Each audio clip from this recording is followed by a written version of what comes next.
एनडीएकडनं आजच सत्ता स्थापनेचा दावा केला जाईल असं कळतंय। आज एनडीएची नवी दिल्लीमध्ये एक महत्त्वाची बैठक पार पडेल। या बैठकीसाठी एनडीएमधल्या पक्षांचे मुख्यमंत्री आणि उपमुख्यमंत्री हजर असतील। तसंच एनडीए खासदारांची सुद्धा बैठक आजच होणार आहे। या बैठकीत पंतप्रधान मोदींना संसदीय पक्षाचा नेता म्हणून निवडलं जाईल। सेंट्रल हॉलमध्ये ही बैठक पार पडेल। त्यानंतर मोदी आपल्या तिसऱ्या कारकिर्दीचा रोडमॅप मांडतील।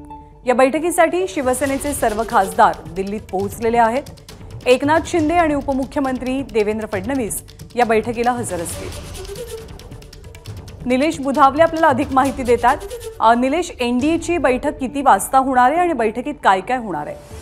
ज्ञानदा, एनडीए आता सत्ता स्थापनेच्या दिशेने एक पाऊल पुढे टाकताना आपल्याला पाहायला मिळत आहे आणि त्याच दृष्टिकोनाने आजची ही 11 वाजता संसदीय मंडळाची होणारी बैठक अतिशय महत्त्वाची आहे। संसदेच्या सेंट्रल हॉलमध्ये सुरुवातीला सर्व जे एनडीएचे घटक पक्ष असणारे महत्त्वाचे नेते आहेत यांची एक महत्त्वाची बैठक पार पडेल। या बैठकीमध्ये सत्ता स्थापनेसंदर्भामध्ये चर्चा होईल। यासोबतच पराभवाची कारणमीमांसा होण्याची देखील शक्यता आहे आणि त्यानंतर सर्व जे निवडून आलेले खासदार आहेत त्यांची बैठक पार पडणार आहेत। एनडीएचे सर्व निवडून आलेले खासदार पहिल्यांदाच एकत्रित येत आहेत आणि याच बैठकीमध्ये पंतप्रधान नरेंद्र मोदी यांना संसदीय मंडळाचे नेते म्हणून त्यांची निवड होण्याची दाट शक्यता आहे। यानंतर प्रामुख्याने सत्ता स्थापनेसाठी संध्याकाळी 5 वाजता राष्ट्रपतींची देखील वेळ घेण्यात आल्याची माहिती मिळते। सर्व जे महत्त्वाचे एनडीएचे नेते आहेत ते राष्ट्रपतींच्या भेटीला जातील आणि त्यानंतर सत्ता स्थापनेचा मार्ग जो आहे तो मोकळा होताना आपल्याला पाहायला मिळणार आहे। या बैठकीसाठी महाराष्ट्रात जर विचार करायला गेलं तर उपमुख्यमंत्री अजित पवार, उपमुख्यमंत्री देवेंद्र फडणवीस, मुख्यमंत्री एकनाथ शिंदे काही वेळात पोहोचतात।